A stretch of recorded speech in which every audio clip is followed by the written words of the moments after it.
Buenas tardes, bienvenidos a esta nueva actividad del Grupo de Estudios Históricos sobre la Guerra.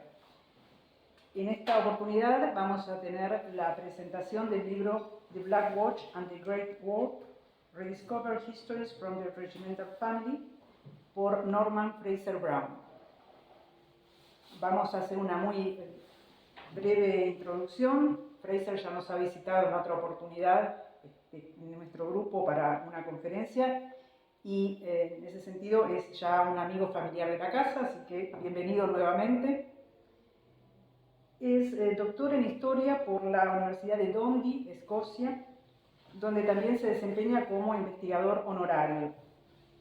Después de haber reestado en el famoso Regimiento de Infantería Escocesa de Black Watch, sobre lo que va justamente a hablar hoy, sobre este regimiento, Fraser se graduó en la Universidad de Stirling y se dedicó a la enseñanza secundaria. Sus principales intereses de investigación se refieren a la Gran Guerra y en particular a la migración militar escocesa de retorno entre 1914 y 1918, a la movilización de la sociedad escocesa en apoyo al esfuerzo de guerra británico y al impacto de la guerra en la vida de las pequeñas ciudades. Así que bienvenido, Fraser, le cedo la palabra. Thank you. Well, some facts about this book. It's some 400 pages long, it's 8 chapters of 7,000 words and 38 shorter contributions. The co-author, Dr. Derek Patrick, and I began work on this project a few months after COVID struck. But while I am retired, he's a senior member of staff at St Andrews University in Scotland, with special responsibility for the welfare of overseas students. So you can imagine how difficult this was in a time of pandemic. However, we were very lucky in 4 ways. First, there's a large amount of British Great War military and civil material online. This includes battalion war diaries, which were very important for us. And I'm sure that very few people here will have ever seen a battalion war diary. They won't know how it's assembled. So here's an example. This is one day taken at random from the second Black Watch. And what this thing does is it tells you exactly what that battalion was doing, where they were, it tells you the weather, it tells you the casualties, and it tells you any special orders. That red stamp shows that this is an authentic document. What you can't see in the middle of the red stamp are the initials or the signature of the commanding officer of that regiment. The second thing was this. British Newspaper Archive is also online, and it has a massive amount of material on local men who took part in the Great War. And third, there is a great deal of material available still held by families, and this is material that has never been seen before in many cases. Finally, the fourth point is this. Almost all these authors, and there were many, agreed to speak to me and to the other co-editor on Skype. Now, this may sound like nothing, but many of these men are in their 70s. They have never used Skype before. Zoom would be beyond imagination, and when we spoke, you would very often hear over here in the background, "Grandad, you press this button, you do this, you do that." But they did it, which was amazing. So what did we produce? Well, one Scottish historian, quite well known, described it as a regimental history of the Black Watch by the Black Watch, in which both the regimental and the national voice is heard. But it was a regimental voice, which the editorial team of Derek Patrick and I made sure spoke in the disciplined, considered language of the historian, and it was also the product of good research practice. Recruiting the writers. Very simple, they all volunteered, believe it or not. They simply came forward. As soon as people knew that this project was underway, they would come along and they would offer us material. And they would very often not be men who were particularly well educated, to be very, very honest. But when they produced the material, and when we together would go through the research process, they would always, almost always, they'd find even more material. So this was a very profitable sort of way of going about things. But it was also clear there were two kinds of authors. The first were people who were interested in family history, basically, very simply.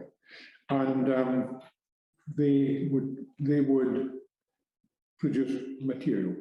The second group, and I'm one of them, were actual historians, trained historians with an interest in this period. The first group, the family historians, let's deal with them first. They were very diverse. Some were university graduates and others had left school at the age of 15. Some were retired officers and others had been sergeants or private soldiers, but all had something from which a historical biography could be researched, could be constructed and written up. Let's take the first example, Sergeant Swan. In this case, there was a set of medals, including this decoration. This is the Distinguished Conduct Medal. This is the second highest one you can ever win in the British Army. There were newspaper accounts from 1915 of the award of the medal, a very good picture of the soldier and 7 letters written home from the trenches in France. When this soldier's service was researched, more material came to light and there was a description of the incident where the sergeant won the decoration in the regimental history and a copy, most importantly, mentioned in the regimental, the war diary. Okay, so this places what was being said beyond all doubt. Because I would simply say in the war diary, the falsification of a war diary in the British Army is usually very, very heavily punished. Because if you are tried by court-martial, the war diary will always, during wartime, the war diary will always be produced as evidence. Okay? The second case was Daddy Studley and his sons. Now, Daddy Studley, well, that was the affectionate name. The family was involved, comprised of father, who was a long service major and a quartermaster, who had enlisted as a private soldier and had made officer grade, and his 5 sons, and they all fought. In that case, the point that was being made here was that 4 of the 5 sons were regular peacetime soldiers at sergeant grade or below, but they were promoted to officer grade during the war. It was important to include this piece of family history because one of the important questions that always arises about the rapid expansion of the British Army during the Great War was how on earth could officers be found to lead these new formations. New research, including this piece of family history, shows that a far larger number of officers than previously thought came from the old pre-1914 Army. And that trend was particularly marked in the Scottish Regiment, particularly the Highland regiments. Next one, Burgavi Diary. I was contacted, I was actually stopped in the street by a man who had his grandfather's diary and a violin, which you can see in the slide. He'd been given the violin in 1917 in Iraq so he could play for the soldiers. And he carried it through the war and brought it home to Scotland. Now, this diary had never been seen before, okay? It covered his service from boarding the ship on the 5th of January 1917 to go to Mesopotamia. And Mesopotamia was what they called modern-day Iraq at that time. I covered it to the end of the war when he was in Palestine in 1819. No one apart from the family had seen this before, and its importance was that he described the aspects of the war that the regimental archive did not cover. This is new material and vital important. You see, he caught malaria in Iraq and he couldn't fight in the front line, but he worked in the rear area, which was very unusual for Black Watch men. They tended to be front line. He described the massive and it was a massive supply operation in the port of what we now call Basra. Of course, when we began to research this plan, other material was found. He'd been a well-known local musician before the war, hence the violin. So there were newspaper accounts of his performances in Scotland, and again, the war diary was consulted, and he was found on the list of men suffering from malaria to be sent to work in the rear area. So it's solid. The research is solid. These are three examples where the three sources, newspapers, battalion war diaries, and soldiers' family papers came together to give us this material. Now we move on to something else, rather different. The second group, I'm one of them, were mostly university graduates or amateur historians with a vast knowledge of particular aspects of the history of the regiment. See, some took topics which have been prominent and controversial during the commemoration which took place in Britain for 2014-2018.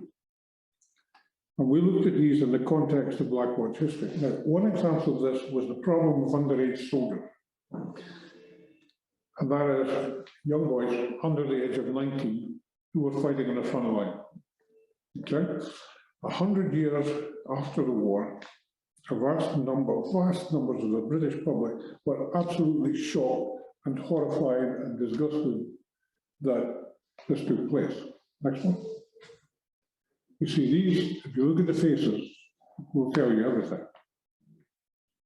This group picture was taken from a local newspaper in Dundee in 1915, and it shows a group of underage Black Watch men. They're mostly around 16 or 17 years old, but they're veterans of the hard fighting that took place in the trenches. These are valuable, experienced trench soldiers the regiment could not afford to lose, but had been sent back to Scotland and who would not return to France until they were 19, but it would then be illegal for them to fight.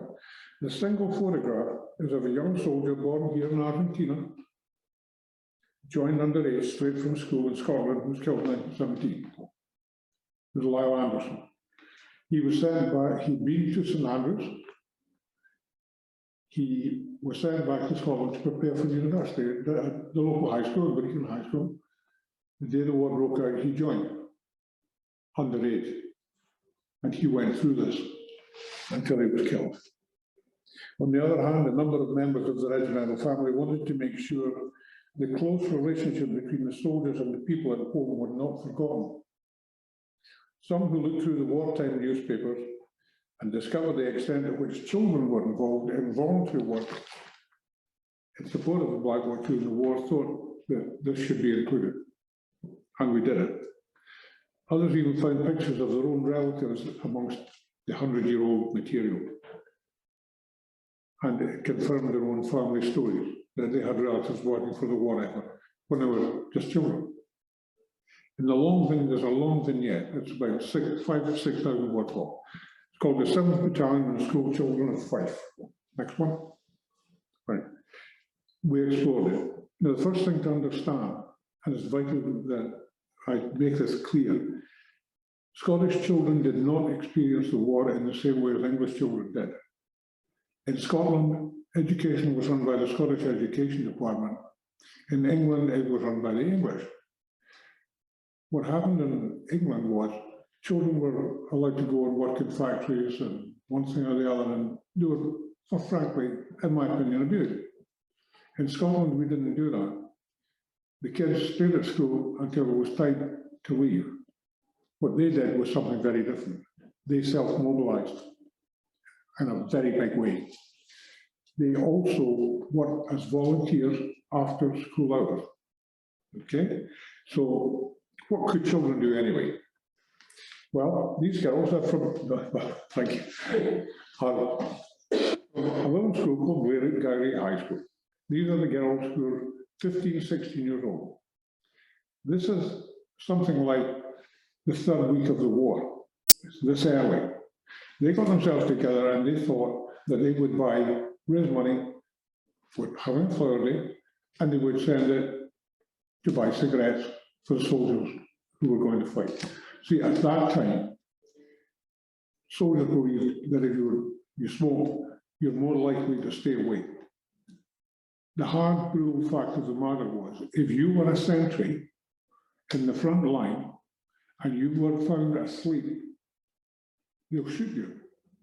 And they did, more often than we like to acknowledge.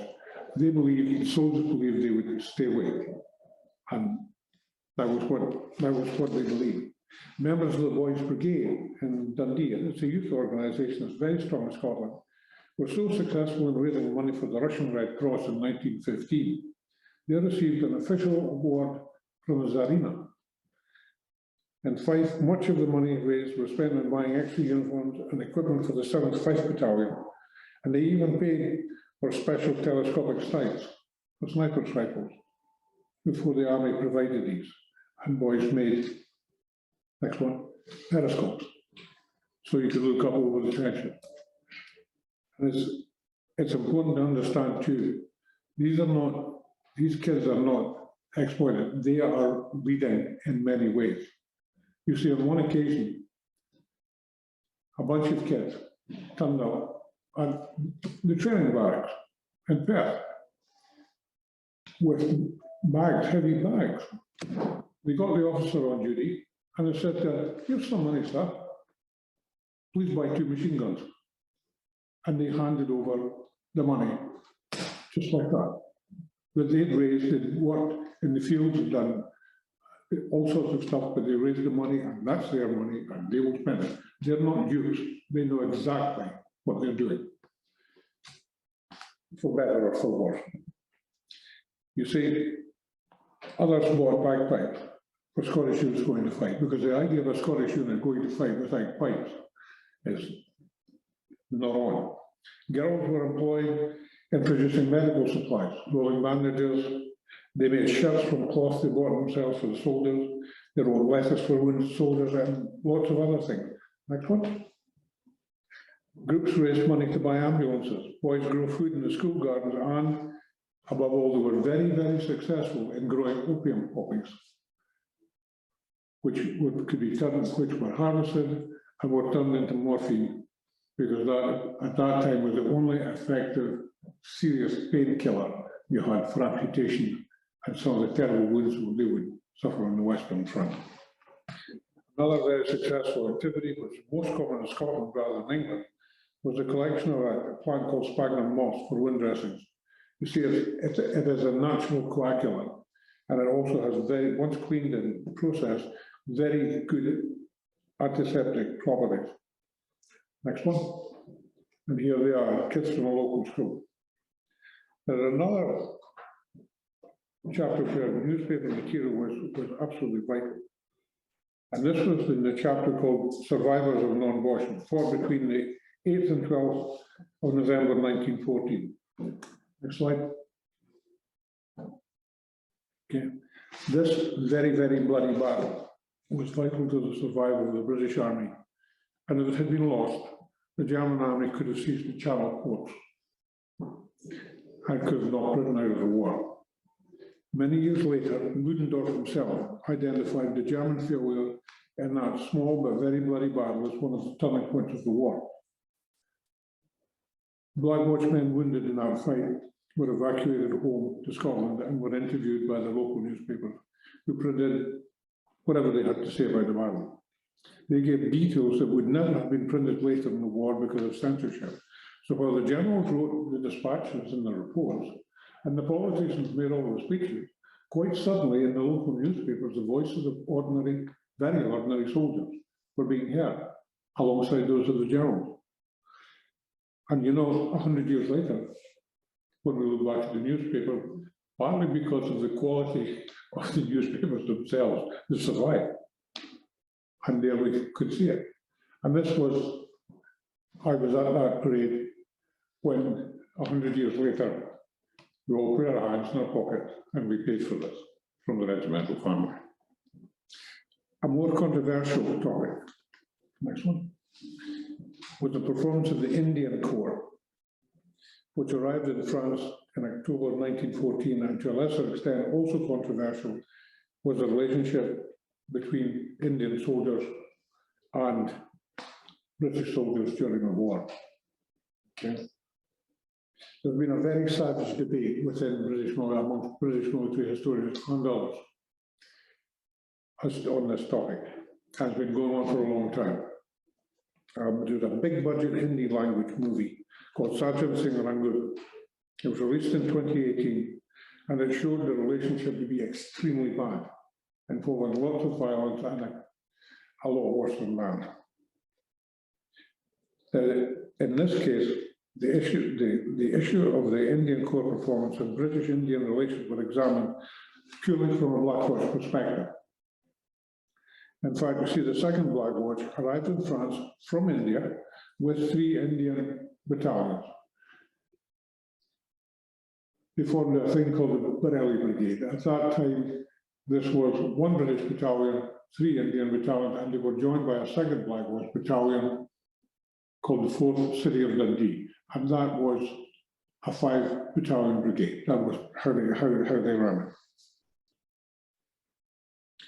They fought together as a brigade in France from October 1914 until November 1915, when they went to Mesopotamia to fight the Turks. Okay, slide 2. One of the things that was very clear from the war diaries and the other letters and other material I've seen was the extent to which the Black Watch and the Indians were very, very good at working together. On the left, you see a group of Indians and Black Watch together. What they're doing there is they're waiting till darkness, and then they're going out to pay a visit. That's what they're doing. You see they're wearing the soft hats and so forth. There's no mistaking who they are. After some of the battles, there were lots of wounded.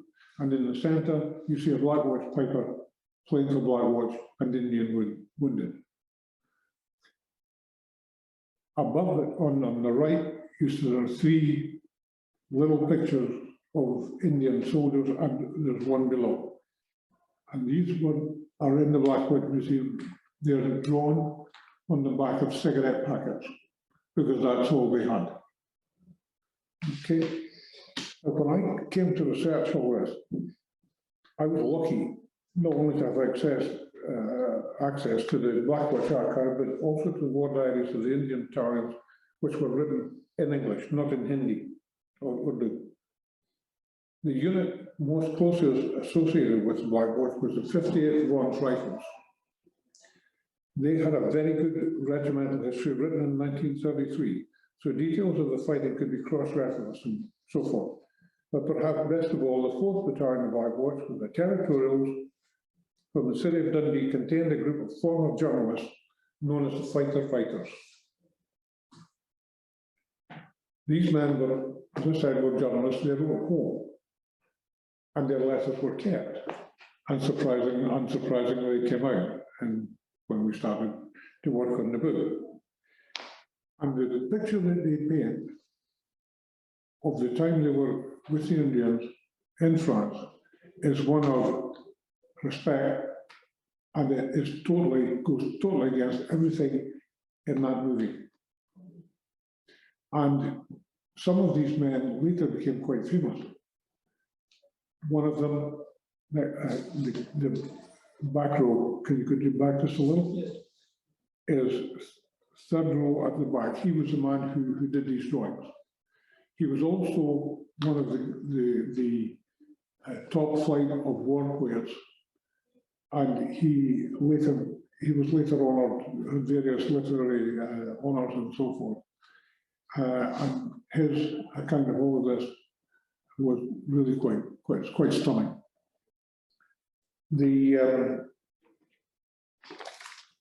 other thing that is important when we talk about that is the extent to which censorship on the British press of soldiers' material sent home didn't really start in earnest until very late in 1916, after the Battle of the Somme, which was a bloodbath and an utter disaster for us. So you can be pretty sure you get a straight message before then. This chapter that we produced strongly defended the performance of the Indian Corps, and rejected the idea that relations between the Scots and the Indians were bad in that brigade. We can't talk about anybody else, but in that brigade. And I've had various contacts with people who've gone through the regimental headquarters and so forth, either saying, thank you very much for telling the truth, or dreadful, it's not that way. So there's a bit of controversy. There are also some contributions in that book, which are only going to appear in a book about a Scottish regiment. And one of these is the place of bagpipes, okay? And the men who played them. You see, next slide. Okay. This was produced by a former pipe major of Black Watch, who's an internationally acknowledged authority on the pipe, and who's been identifying and researching pipers and the music of the regiment for several years. Now, he's a very good example of one of the authors who's an authority in his own field, but he's not a trained historian. So we did it together. I basically ghost wrote it.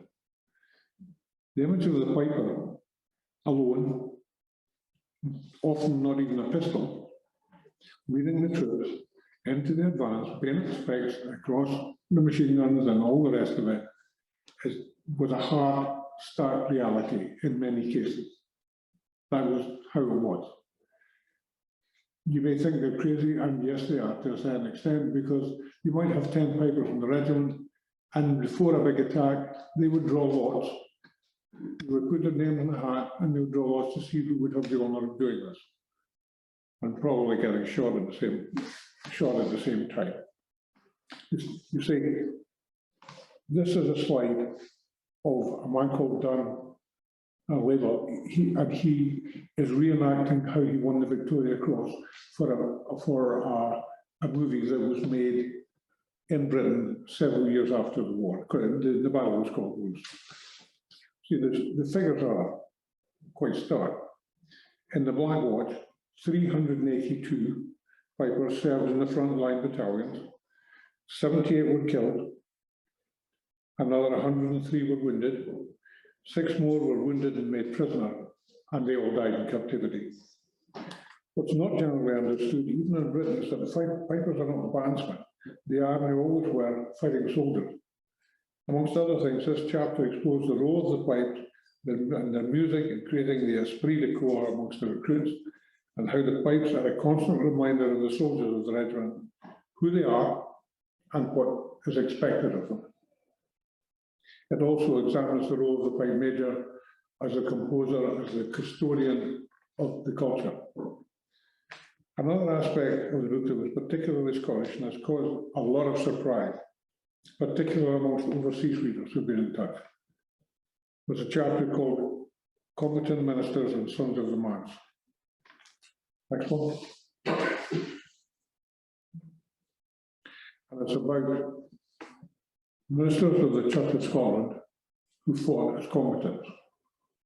Okay, now I'm going to read it just for a second to read the Ministros Combatientes section.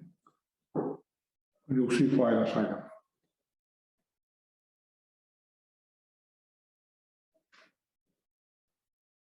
Okay. In Scotland in 1914, over 85%, probably nearer 90% of the population were Presbyterian Protestant. And when conscription was introduced in 1916 across Britain, all ministers of religion of military age had to serve in the armed services. Now, while some served as military chaplains, and we're talking about the Scots here, most served as combatant soldiers. Okay, they're the men who carry the guns, and almost all as infantry officers in the traditional Scottish regiments. The Anglican priests in England and Scotland were forbidden to fight by the Archbishop of Canterbury. Okay. But in Scotland, there was a long tradition of ministers of the Church of Scotland leading soldiers and fighting. It goes back hundreds of years. This slide also shows the man in the middle there. That is the Reverend Teeth from the parish of Ely in Scotland, and also St Andrew's Church along the road, and here in Buenos Aires. And when he decided that he was going to fight, he spoke to his congregation. And he explained, he based his sermon on the text. And shall your brethren go to war, and shall ye sit there? Probably in that tone of voice as well. That's the Bible, verse 32.6 from the book of Numbers. And it was clear from his farewell sermon that he was going off to fight, and it was no easy decision, but he couldn't ask other men to fight if he couldn't do it himself. It was the old Church of Scotland thing, lead by example. So he joined the army, joined the Black Watch, was selected for officer training, completed the training, was posted to the English regiment, and was killed leading his men in the Battle of Lewes in September 1915. The other thing that overseas visitors, overseas readers found very hard to understand was that of all the social groups in Scotland during the Great War, more sons of Presbyterian ministers were killed or wounded than any other similar group, sons of any other similar group. We're not totally sure why. There was another thing too, that for a large number of readers who spoke to us, the existence of the Latin American volunteers was one of the big surprises of the group. A lot of them had no idea, absolutely no idea this group existed. Nevertheless, it touched on a wider issue in that it showed the diversity of the Scottish returned diaspora. But while Scots returned and often died in the armies of Canada, Australia, New Zealand, South Africa, and other places, the Scots volunteers of the BVLA were hardly known. Well, they're known now, let's put it that way. The Black Watch alone had around 150. That's a lot. That's a full marching company, as it's sometimes called. One other one that was slightly, there was a bit of debate as to whether to include this or not. Next one. This is not very glorious, but of definite value, was how it's put. You see, these are the men for the 12th Labour Battalion. So many Black Watch men went through that battalion that we thought we really should do something. These men, they do their fighting with a pick and a shovel. They dig the trenches, they make the roads, and what would happen would be a man might be lightly wounded.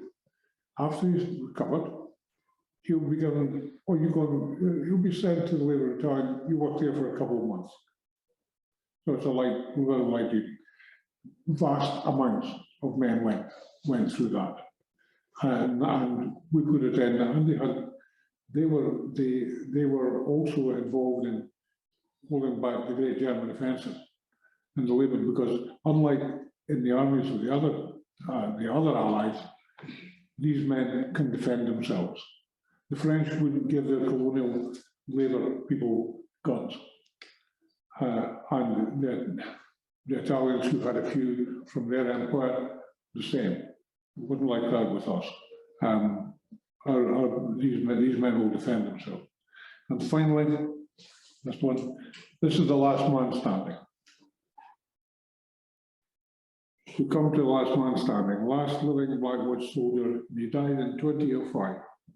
And you can imagine the funeral. Carried from his house to the church, from the church to the graveyard of the soldiers, on the shoulders of 6 Black Watch sergeants, led by the Major. 3 volleys fired over the grave, they was lowered in. Fibers wail the Harvard no more, the great regimental lament. No less than 4 major generals took the salute. 2 full marching companies in kilt and green tunic, fixed rifles, fixed bayonets, escorted them. And thousands of Black Watch veterans all attended. And that was the last man standing. Thank you very much.